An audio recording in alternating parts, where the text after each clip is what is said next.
창세기 26장 12절에서 25절입니다. 창세기 26장 12절에서 25절 말씀. 창세기 26장 12절에서 25절 말씀 우리 한 목소리로 읽겠습니다. 이삭이 그 땅에서 농사하여 그 해에 100배나 얻었고 여호와께서 복을 주심으로 그 사람이 창대하고 왕성하여 마침내 거부가 되어 양과 소가 떼를 이루고 종이 심이 많음으로 블레셋 사람이 그를 시기하여 그 아버지 아브라함 때에 그 아버지의 종들이 판 모든 우물을 막고 흙으로 메웠더라. 아비멜렉이 이삭에게 이르되 내가 우리보다 크게 강성한즉 우리를 떠나라. 이삭이 그곳을 떠나 그랄 골짜기에 장막을 치고 거기 거류하며 그 아버지 아브라함 때에 팠던 우물들을 다시 팠으니 이는 아브라함이 죽은 후에 블레셋 사람이 그 우물들을 메웠음이라. 이삭이 그 우물들의 이름을 그의 아버지가 부르던 이름으로 불렀더라. 이삭의 종들이 골짜기를 파서 샘 근원을 얻었더니 그랄 목자들이 이삭의 목자와 다투어 이르되 이 물은 우리의 것이라 하매 이삭이 그 다툼으로 말미암아 그 우물의 이름은 에색이라 하였으며 또 다른 우물을 팠더니 그들이 또 다툼으로 그 이름을 신나라 하였으며 이삭이 거기서 옮겨 다른 우물을 팠더니 그들이 다투지 아니하였으므로 그 이름을 르호봇이라 하여 이르되 이제는 여호와께서 우리를 위하여 넓게 하셨으니 이 땅에서 우리가 번성하리로다 하였더라. 이삭이 거기서부터 부엘세바로 올라갔더니 그 밤에 여호와께서 그에게 나타나 이르시되 나는 내 아버지 아브라함의 하나님이니 두려워하지 말라. 내 종 아브라함을 위하여 내가 너와 함께 있어 내게 복을 주어 내 자손이 번성하게 하리라 하신지라.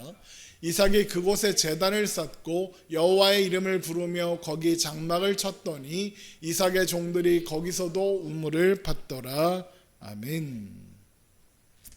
하나님은 애굽으로 가려던 이삭을 멈춰 세우시며 가나안에 머물러라 라고 말씀하셨습니다.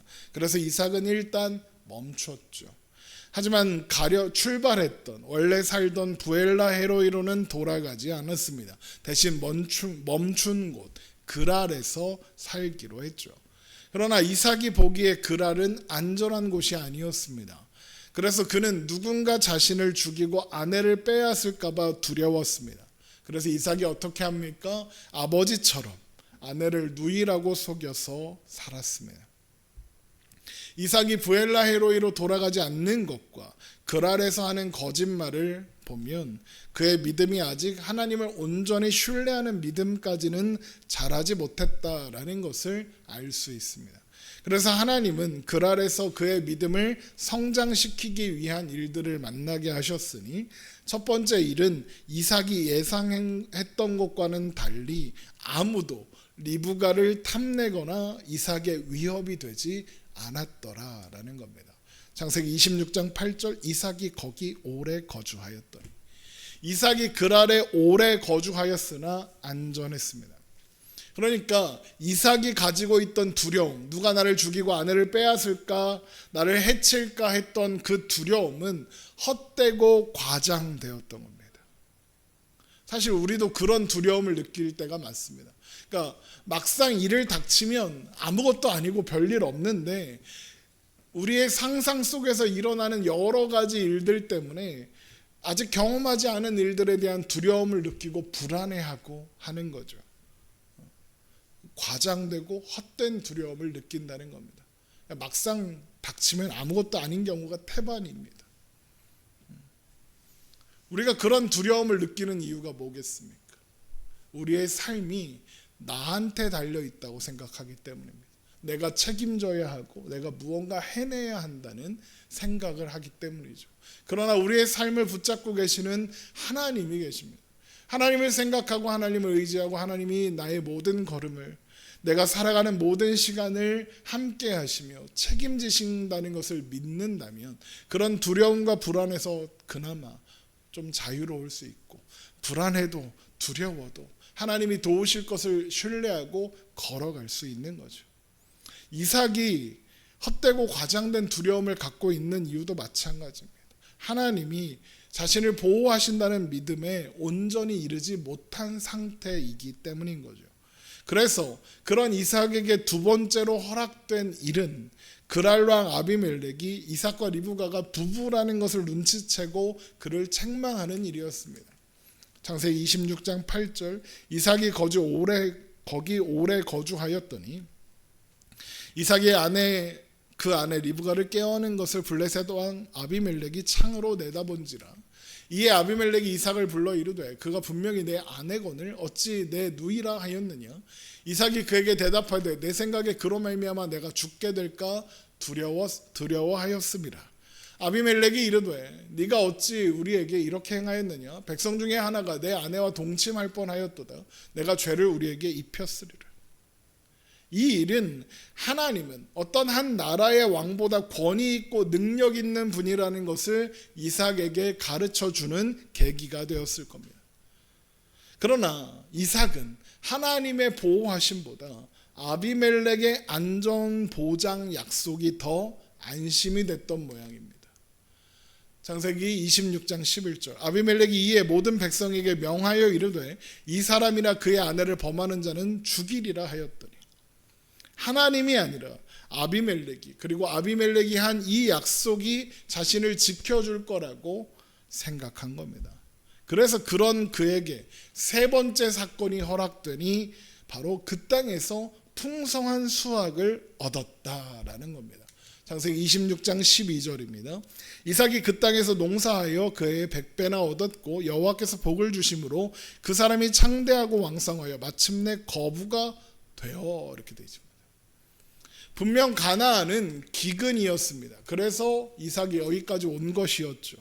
사정이 나았다고는 해도 그랄 또한 가나안의 범위에 포함되어 있는 땅이니 가나안에 임한 기근과 전혀 상관없지는 않은 그런 위치인 겁니다. 그런데 그런 상황에서 이삭은 그 해에 심은 것이 100배나 되는 수확을 얻은 겁니다. 이런 일이 어떻게 가능했다고 합니까? 여호와께서 복을 주심으로입니다. 하나님이 함께 하시면 기근도 상관없다, 이걸 보여주시는 거죠. 그렇게 하나님은 이삭에게 기근 가운데에서도 그를 먹이시는 분이라는 것을 확증해 주신 겁니다. 그러나 여기서 우리가 잊지 말아야 하는 것은 이삭의 복은 100배의 수확이 아닙니다. 하나님께서 이삭에게 주신 복은 그가 거부가 된 것이 아닙니다. 100배의 수확은 결과일 뿐입니다. 무엇의 결과입니까? 하나님이 이삭에게 복 주신, 하나님이 이삭과 함께 하신 결과입니다.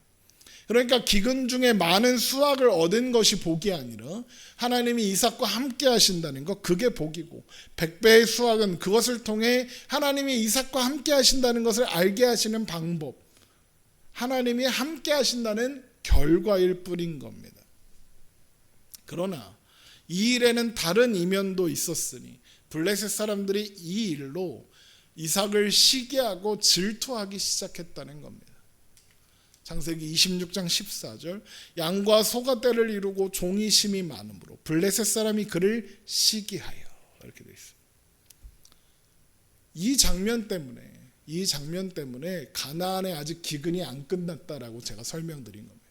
그런데 이삭만 100배의 수확을 얻은 겁니다. 왜 그렇게 추측하느냐? 만약에 이삭 기근이 끝났고 모두가 풍년이었다.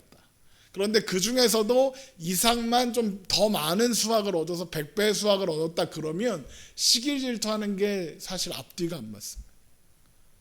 왜요? 나도 풍년은 풍년이거든요. 기근이 끝났잖아요. 그러니 뭐 시기 질투할 게 없습니다. 쟤는 농사를 잘 졌네, 이렇게 하고 끝날 수도 있는 문제였던 겁니다. 물론 상대적으로 나는 이것밖에 못했는데 쟤는 100배나 했네, 이래서 시기 질투할 수도 있겠죠. 그런데 시기 질투는 보통 언제 합니까? 내가 넉넉하지 못할 때 하는 겁니다.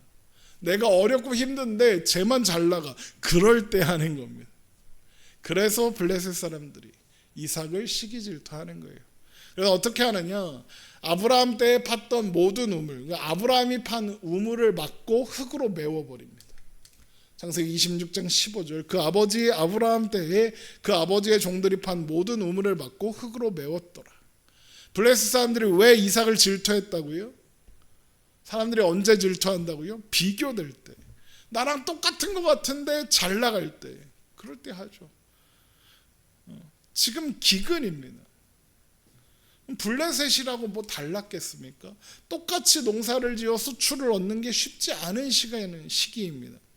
기근이 심한 가나안 중심보다야 좀 나았을 수 있지만 늘 예년만 못했을 거고 좀 쪼들렸을 겁니다. 그런데 그런 상황에서 외지에서 온 사람이, 같은 민족도 아닌 사람이 100배의 소출을 얻었습니다. 그러면 내 땅이나 제 땅이나 똑같은데 왜 쟤만 소출을 많이 얻은 거야? 이런 생각했죠. 그래서 시기하고 괴롭힌 겁니다. 그러니까 이 블레셋 사람들의 질투는 기근인 상황에 이삭만 유독 많은 수확을 얻었기 때문에 일어난 거죠. 모두가 풍년이었다면 좀 나았을 겁니다. 기근이라 나는 넉넉하지 않은데 쟤만 부자가 돼. 그러니까 거부가 되는 거예요. 왜? 식량이 많으니까 사람들이 비싼 돈 주고 다 사갈 거 아니에요. 그러니까 거부가 되죠. 화가 나는 겁니다. 사람들이 그래요. 남의 좋은 일을 축하해 주지 못하고 배가 아파요. 괜히 사촌이 땅을 사면 배가 아프단 말이 있는 게 아니에요. 그래서 남들이 잘 되면 어떻게 합니까? 폄훼하고 회방하고 싶어. 그거 뭐 걔 아무것도 아니야. 걔 학교 다닐 때는 걔 뭐 겁나 멍청이였어. 막 이런 식으로 폄훼하죠. 누구가 잘 되면 어떻게 했길래 너는 그렇게 잘 됐니 물어보고 나도 좀 해보려고 애쓰고 그러면 좋을 텐데, 사람들은 내가 망했으니 너도 망해야 된다 그래요. 이 죄인의 모습인 거죠. 그래서 이삭이 사용하던 아버지 아브라함의 우물을 메워버리는 거예요. 우리가 물이 부족한데 너만 물이 많아? 보통은 어떻게 해요? 우리가 물이 부족하니 우물 좀 같이 쓰면 안 돼? 이렇게 부탁하는 게 정상이잖아요. 근데 우리는 물이 부족한데 너는 아브라함이 판 우물이 있어서 물이 있네? 너 우물 있네? 너도 망해. 이렇게 하는 거예요. 그래서 아브라함이 판 우물을 메워버리는 거죠. 이삭이 자기들 땅에 있는 우물을 아버지가 판 우물이다라고 소유권을 주장하며 사용하는데, 왕이 이삭을 건드리지 말라고 했으니까 에몬 우물에 화풀이하는 거예요. 그러면서 그 과정에서 당연히 자신들의 왕인 아비멜렉을 찾아가서 항의도 했겠죠. 저 이방인이 아무런 대가도 치르지 않고 호의호식하는 걸 언제까지 지켜볼 거냐? 쟤도 망하게 해라. 그래서 어떻게 합니까? 아비멜렉이 떠나라 그럽니다. 이삭한테. 창세기 26장 16절 아비멜렉이 이삭에게 이르되 네가 우리보다 크게 강성한즉 우리를 떠나라. 꺼지라 이겁니다. 꼴 보기 싫다는 거죠. 왜요? 아비멜렉도 그런 생각했겠죠. 게다가 자기 백성들이 와서 이삭을 막 탄원합니다. 너 그러다가 너까지도 왕에서 끌어내릴 줄 알아. 막 이런 말 했겠죠. 예나 지금이나 정치인들은 여론을 신경 쓸 수밖에 없어요. 왕이라고 막 자기 맘대로 하는 게 아니에요. 그런 상황을 당했으니 이삭은 억울했겠죠. 아비멜렉이 보호를 약속했으니 자신의 우물을 메꾼 사람들을 벌 주고 복구해라, 원상복구해라 이렇게 도와줘야 되는데 도와주기는커녕 나가라고 하니까요. 그래서 어떻게 합니까? 이삭이 그랄을 떠나 그랄 골짜기로 이동합니다. 창세기 26장 17절 이삭이 그곳을 떠나 그랄 골짜기에 장막을 치고 거기 거류하였으며, 이 그랄 골짜기가 어떤 거냐? 그랄의 입구라고 할 수 있는 위치에 있는 골짜기예요. 그러니까 그랄을 떠나기는 떠났는데 그랄에서 완전히 벗어나지는 않는 딱 그 경계까지 간 거예요. 게다가 거기에는 아브라함이 생전에 팠다가 아브라함 사후에 메워줬던, 아브라함이 안 사니까 메워줬던 우물터가 있었어요. 그래서 거기로 이사 간 거예요. 그랄에는 머물고 싶었던 거죠. 그런데 이런 이삭의 모습은 지금 이삭이 그랄을 벗어나고 싶지 않다 이거죠. 아비멜렉이 떠나라고 했지만 아비멜렉이 보호를 약속한 바 있죠. 그런데 그랄 밖으로 아예 나가버리면 어떻게 됩니까? 아비멜렉이 명령한 게 더 이상 유효하지 않아요. 아비멜렉의 세력권 밖으로 나가는 거니까. 그래서 그랄을 떠났지만 그랄의 영역 안에, 아비멜렉의 힘이 닿는 영역 안에는 머물러 있는 거죠. 여전히 하나님의 보호보다, 하나님이 함께 하시는 것보다 아비멜렉의 보호 약속이 더 크게 보이는 상태라는 거죠. 그래서 이삭이 그곳에서 아버지 아브라함의 우물을 다시 파고 아버지가 우물을 붙인 이름을 그대로 사용하는 겁니다. 창세기 26장 18절. 그 아버지 아브라함 때에 팠던 우물들을 다시 팠으니 이는 아브라함이 죽은 후에 블레셋 사람이 그 우물들을 메웠음이라. 이삭이 그 우물들의 이름을 그의 아버지가 부르던 이름으로 불렀더라. 이삭이 이 우물들의 이름을 아버지가 사용했던 대로 부르는 것은 블레셋 안에서 아버지의 영향력이 아직 남아있다라고 판단했기 때문에, 그러니까 이건 내 거가 아니라 너희들이 두려워하는 아브라함이 사용했던 우물이다. 그러니까 건드리지 마. 이런 느낌인 거죠. 그래 놓고는 암심하며 다른 우물도 파는 겁니다. 창세기 26장 19절. 이삭의 종들이 골짜기를 파서 샘 근원을 얻었더니. 그런데 아브라함은 죽었잖아요. 뭐 정승, 그런 말 있잖아요. 정승도 살아있을 때나 정승이지. 그런 말 있잖아요. 아브라함이 이미 죽었는데 죽은 사람의 권위가 블레셋에서 통하지 않아요. 게다가 아비멜렉에 나가라고 했잖아요. 그러니 당연히 우물을 사용하려는 그랄의 목자들과 다툼이 일어날 수밖에 없었던 거고, 이삭은 그 다툼 속에서 우물을 양보할 수밖에 없었던 거예요. 창세기 26장 20절. 그랄 목자들이 이삭의 목자와 다투어 이르되 이 물은 우리 것이라 하며 이삭이 그 다툼으로 말미암아 그 우물을 에색이라 하였으며. 그러니까 우물을 뺏긴 거예요. 뺏긴 다음에 이삭은 또 우물을 파죠. 그런데 또 뺏깁니다. 창세기 26장 21절. 또 다른 우물을 팠더니 그들이 또 다툼으로 그 이름을 신나라 하였으며. 이삭이 우물을 팠으면서 그랄 목자들에게 뺏기는, 그렇게 할 수밖에 없는 이유가 뭘까요? 어떤 분들은 목사님들 중에 이 부분을 설교하시는 설교를 들어보면 대부분 이삭이 하나님을 믿는 믿음 때문에 그랄 목자들과 싸우지 않고 우물을 양보했다. 하나님이 인도하실 줄 믿으니까 내가 손해보더라도 한 거다. 이렇게 이야기하시는 경우가 많아요. 그렇게 설교를 해도 의미가 있을 수 있죠. 그런데 제가 보기엔 그거 아니에요. 이삭이 우물을 뺏기는 건 힘이 없어서 그런 거예요. 이삭이 힘이 없으니까 그냥 내줄 수밖에 없는 거예요. 양보하는 게 아니라 뺏긴 거예요. 그런데 이삭이 힘이 없나요? 아니요, 힘이 있어요. 무슨 힘이 있어요? 하나님이라는 힘이 있어요. 하나님이 함께 하세요. 이삭이 우물을 뺏기는 이유는 스스로 힘이 없다고 생각하기 때문인 거예요. 그러니까 우물을 뺏긴 건 떠나달라는 아비멜렉의 요구에도 불구하고 그랄 골짜기에 머물며 그랄을 완전히 떠나지 못했던 이유와 같은 거예요. 그렇게 두 번이나 밀려난 이삭은 다시 옮겨 우물을 팠으니 그제야 더 이상 그랄 목자들이 시비를 걸지 않았어요. 그러자 이삭은 뭔가 뜬금없이 이제 여호와께서 우리를 위하여 넓게 하셨으니 이 땅에서 우리가 번성하리로다 라고 고백하며 그곳의 이름을 르호봇이라 하였다 그럽니다. 르호봇, 넓다, 크다 라는 뜻임에 히브리어 라하브를 명사형으로 한 다음에 그걸 복수로 만든 거예요. 그러니까 뜻은 넓은 곳들, 광장들 이런 뜻이에요. 그러니까 르호봇은 넓은 곳들, 넓은 공간들이라는 거죠. 그러니까 넓어졌다 이거예요. 그런데 사실 이삭이 한 일이 뭡니까? 계속 우물을 빼앗긴 거예요. 그런데 갑자기 하나님 우리를 위하여 넓게 하셨다. 그러니까 하나님께서 나의 영역을 확장시켜 주셨다. 이런 고백을 해요. 왜 이삭은 갑자기 이런 고백을 하는 걸까요? 그랄 목자들이 더 이상 시비를 걸지 않아서 그러는 걸까요? 아니요. 왜 아니냐? 그랄 목자들이 시비를 걸지 않는 이유는 이삭이 옮긴 장소가 그랄 목자들이 시비를 걸 수 없는 위치였기 때문이에요. 무슨 말이냐? 그랄 목자들이 시비를 걸려면 이삭이 어디에 있어야 돼요? 그랄에 있어야 시비를 거는 거예요. 그렇잖아요. 예? 우리 집에 들어온 사람이 내쫓고 싶어 그러면 어떻게 해요? 나가 해서 그때나 뭐라고 하는 거지. 집 밖으로 나갔어 그러면 어떻게 해요? 문 닫고 땡이죠. 그렇잖아요. 그러니까 그랄 목자들이 시비를 안 거는 건 이삭이 그랄을 떠나서 그런 거예요. 그러니까 르호봇이 정확히 어딘지는 모르지만 부엘라 헤로이에서 북쪽으로 멀지 않은 곳에 있었다라고 알려져 있어요. 그러니까 이삭은 그랄을 완전히 떠나게 된 거예요. 그러니까 그랄 목자들이 쫓아오지 않는 거예요. 나갔으니까.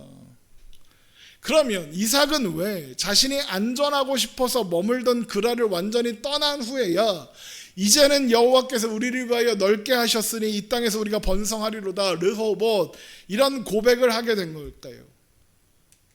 그 이유는 반복적으로 우물을 빼앗겼기 때문이에요. 이삭은 이 과정을 통해서 아비멜렉이 자신을 지켜주는 것이 아니라는 걸 확인하고 또 확인하는 거예요. 그날 목자들이 계속 시비를 거는데 아무도 안 도와줘. 그렇게 뭘 확인한 거냐? 이삭의 도움은, 나의 도움은 사람에게서 오는 것이 아니구나. 그걸 확인한 거예요. 그런데 그것만으로는 이런 설명을 할 수 없어요. 그렇죠. 이런 고백을 하게 되지 않아요. 그냥 쫓겨나기만 했는데. 왜 이런 고백을 하기에 이르렀느냐? 쫓겨나고 쫓겨나는데 놀라운 일이 계속 일어나요. 어떤 놀라운 일이 일어나요?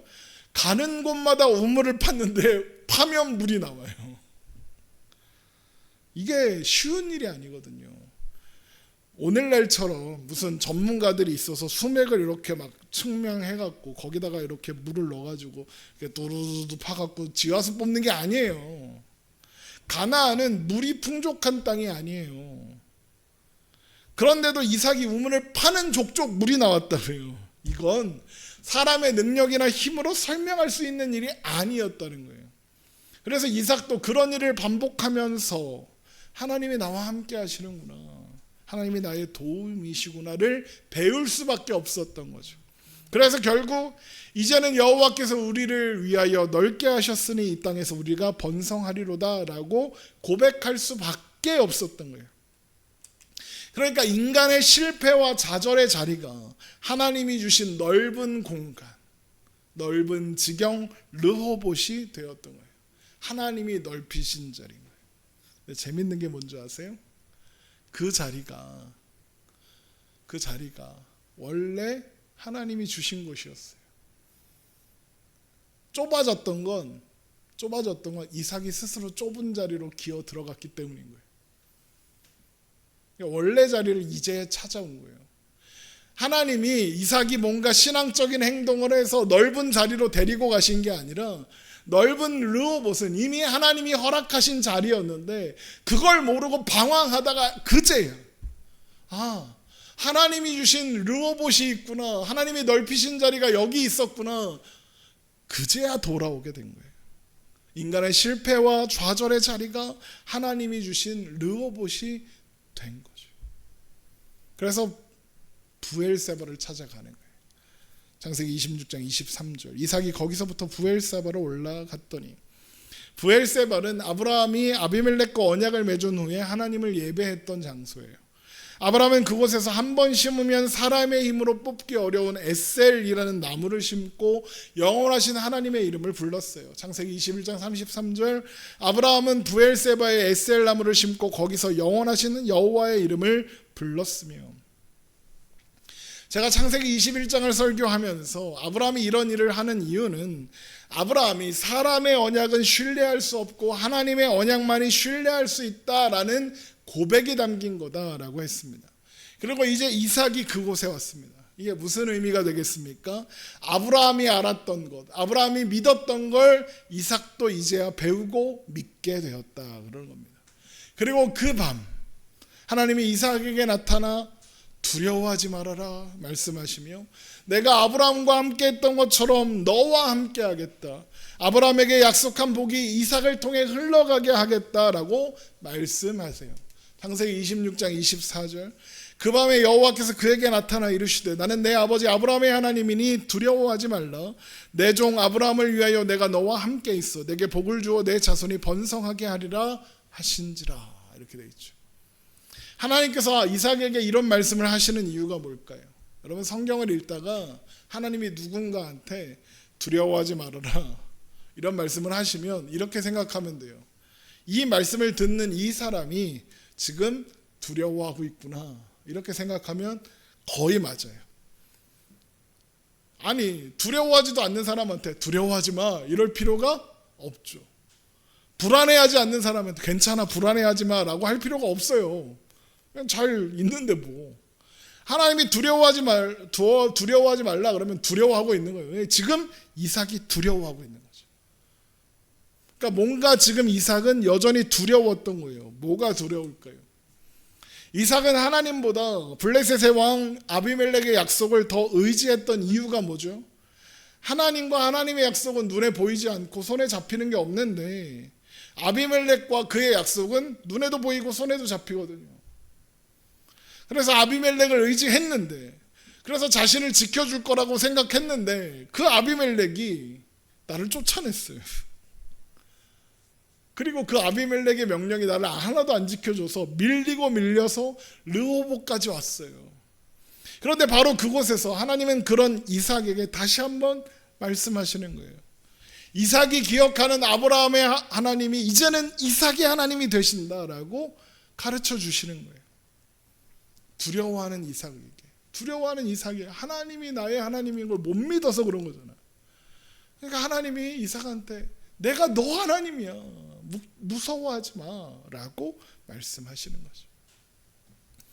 그리고 이런 확증을 얻은 이삭은 아버지가 그랬던 것처럼 브엘세바에 제단을 쌓고 그제야 하나님의 이름을 불러요. 창세기 26장 25절, 이삭이 그곳에 제단을 쌓고 여호와의 이름을 부르며 거기 장막을 쳤더니 이삭의 종들이 거기서도 우물을 팠더라.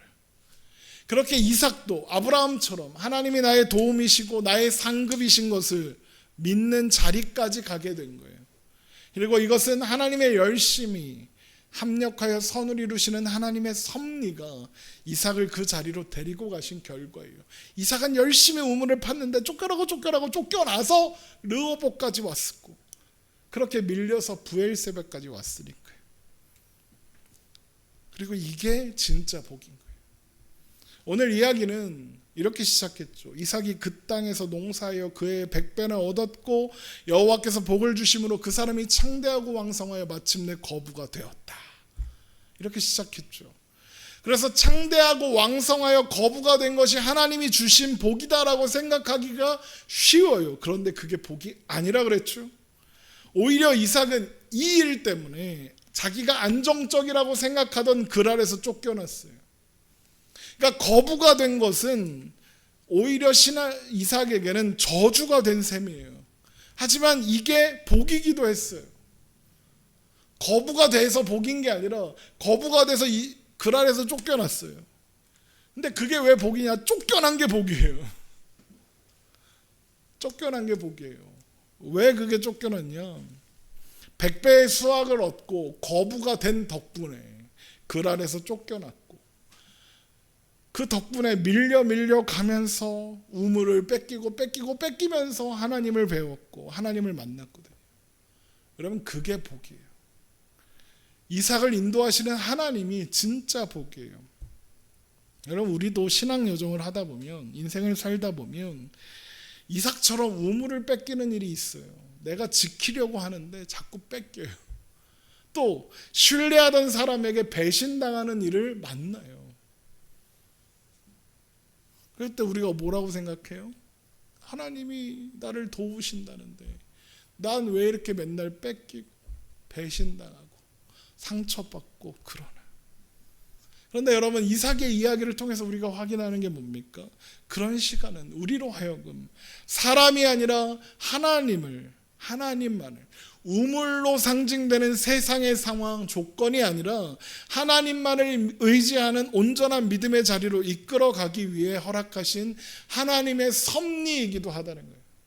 아브라함이 아비멜렉한테 배신당하고 나서야 브엘세바에 에셀나무 심고 영원하신 하나님을 부르는 거예요. 이삭도 뺏기고 다 뺏기고 나서니까 내가 사람을 의지할 게 아니구나, 하나님만 의지할 수 있는 거구나 배우는 거예요. 우리도 마찬가지라는 거죠. 그랄의 목자들은 이삭을 시기하고 미워해서 그런 일들을 행했지만 결국에는 하나님의 뜻 가운데 합력하여 선을 이루게 됐잖아요. 그래서 로마서 8장 28절 말씀을 제가 최애의 말씀으로 하는 거예요. 로마서 8장 28절 우리가 알거니와 하나님을 사랑하는 자 곧 그의 뜻대로 부르심을 입은 자들에게는 모든 것이 합력하여 선을 이루느니라. 모든 것이 합력하여 선을 이룬다라고 할 때 이 모든 것은 정말 모든 거예요. 우리 입장에서 좋고 기쁘고 행복한 일만 아니라 우리 입장에서 고난이고 불행인 아픔인 상처인 나의 부족함에서 나온 실수와 실패, 절망과 좌절까지 포함한 정말 모든 거예요. 하나님은 그런 모든 것이 합력하여 선을 이루게 하세요. 그리고 결국은 우리를 향한 하나님의 뜻을 이루고야 마세요. 그랄에서 실패한 이삭을 인도하여 내신 하나님처럼. 그래서 로마서 8장 28절 앞을 보면 이런 말씀이 있는 거예요. 로마서 8장 26절 이와 같이 성령도 우리의 연약함을 도우시나니 우리는 마땅히 기도할 바를 알지 못하나 오직 성령이 말할 수 없는 탄식으로 우리를 위하여 친히 간구하시느니라. 마음을 살피시는 이가 성령의 생각을 안 하니 이는 성령이 하나님의 뜻대로 성도를 위하여 간구하심이라. 성령님께서 우리의 연약함을 도우시며 우리가 기도조차 할 수 없을 때 절망하고 좌절하고 너무 아파서 기도조차 할 수 없을 때 하나님을 찾을 힘조차 없을 때 성령님이 우리를 위해 대신 기도하신대요. 그런데 그 기도가 무엇을 향한다고요? 이는 성령이 하나님의 뜻대로 성도를 위하여 간구하신다. 하나님의 뜻을 향한대요. 그리고 나서 우리가 알거니와 하나님을 사랑하는 자 곧 그의 뜻대로 부르심을 입은 자들에게는 모든 것이 합력하여 선을 이루느니라 그래요. 우리를 향한 하나님의 뜻이 성부, 성자, 성령의 하나님의 인도하심과 개입에 우리에게 있는 모든 것이 합력하여 선을 이루게 한다 그러는 거죠. 그리고 그렇게 하시는 이유, 하나님이 그렇게 우리를 위해 일하시는 이유는 로마서 8장 32절 자기 아들을 아끼지 아니하시고 우리 모든 사람을 위하여 내주시니가 어찌 그 아들과 함께 모든 것을 우리에게 주시지 아니하겠느냐. 이것 때문이에요. 하나님이 우리를 위해서 독생하신 아들 예수 그리스도를 하나님이신 성자 하나님을 내어주셨어요. 그 무엇과도 비교할 수 없는 아들을 내어주신 하나님께서 우리에게 무엇을 아끼시며 또 우리에게 선을 베푸시기를 뭘 때문에 주저하시겠습니까? 또한 무엇 때문에 포기하거나 실패하시겠습니까? 그런 건 없다 이거예요. 그래서 로마서 8장 35절 누가 우리를 그리스도의 사랑에서 끊으리요 환난이나 공고나 박해나 기근이나 적신이나 위험이나 칼이랴 기록된 바 우리가 종일 주를 위하여 죽임을 당하게 되며 도살당할 양같이 여김을 받았나이다. 우리가 저렇게 사는 거예요. 맨날 죽고 뺏기고 상처받고 그래요. 그러나 이 모든 일에 우리를 사랑하시는 이로 말미암아 우리가 넉넉히 이기느니라. 내가 확신하노니 사망이나 생명이나 천사들이나 권세자들이나 현재인이나 장래인이나 능력이나 높음이나 깊음이나 다른 어떤 피조물이라도 우리를 우리 주 그리스도 예수 안에 있는 하나님의 사랑에서 끊을 수 없으리라. 우리가 보기에 고난이고 고통이고 실패고 좌절인 그 상황에서도 우리를 사랑하시는 이로 말미암아 우리는 넉넉히 이긴답니다. 왜요? 우리를 향한 하나님의 사랑이 모든 것이 합력하여 선을 이루고 계시니까요. 그리고 그 일에는 실패나 포기나 좌절이 없으니까요. 여러분 오늘은 하늘소리 교회가 시작된 지 11년이 되는 날입니다. 11년 전 이곳에서 하늘소리 교회가 처음 세워질 때 우려와 걱정이 많았습니다. 그리고 11년 내내 그랬습니다. 앞으로도 아마 그럴 겁니다. 어려운 시간도 많았고 아픔도 많았습니다. 그리고 요즘 우리 하늘소리 교회를 보면서 이렇게 말하는 사람들이 있습니다. 니네 몇 명 예배 안 드린다며 실패했네. 교회 문 닫는 게 낫지 않아? 이렇게 말하는 사람들이 있습니다.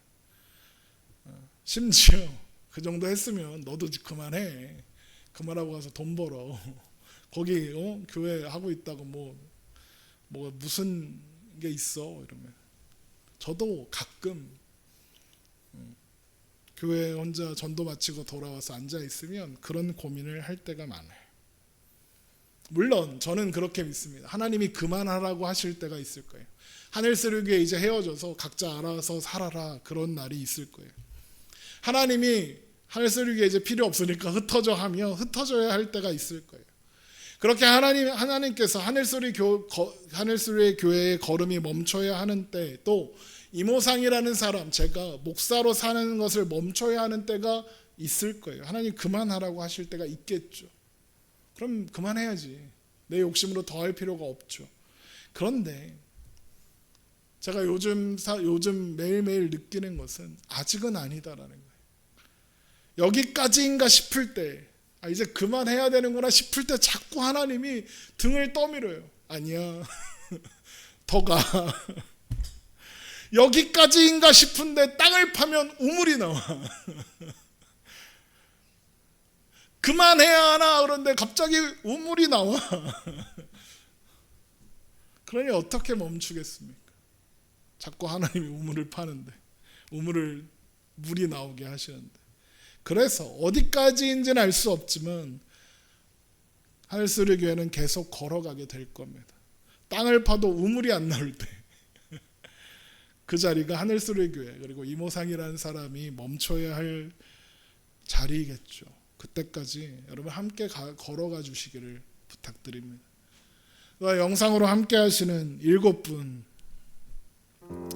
또 영상으로 예배가 끝난 후에 이 설교를 듣고 계시는 분들에게 그 걸음을 함께 걸어가자고 이야기하고 싶습니다. 함께 멈춰서 이제 여기까지 왔다, 고생했다, 이제 각자 갈 길 가자 할 때까지 함께 걸어갔으면 좋겠습니다. 그러면서 이상하게 가는 곳마다 우물이 솟는 그런 이상한 일들을 함께 경험하고 싶습니다. 그런 분들을 하늘수리 교회로 초대합니다. 우리가 사는 시간, 우리가 걷는 모든 걸음, 우리는 단 한순간도 혼자가 아닙니다. 하나님이 함께 계시고 하나님이 간섭하고 계십니다. 모든 것이 합력하여 선을 이루게 하시며 시작하신 일을 반드시 완성하실 겁니다.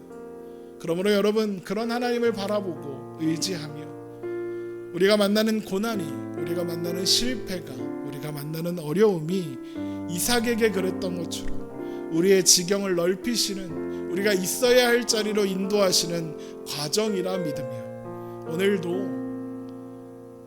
아프고 힘들지만 담담한 척하면서 하나님이 내 편이니까 난 괜찮아, 무섭지만 하나님이 나와 함께 하시니까 난 할 수 있어, 불안하지만 하나님이 나를 돕고 계셔 라고 생각하며, 그렇게 믿으며 어깨를 펴고, 어깨 한번 펴봐 어깨를 펴며 그렇게 당당하게 살아가는 저와 여러분 되시기를 주님의 이름으로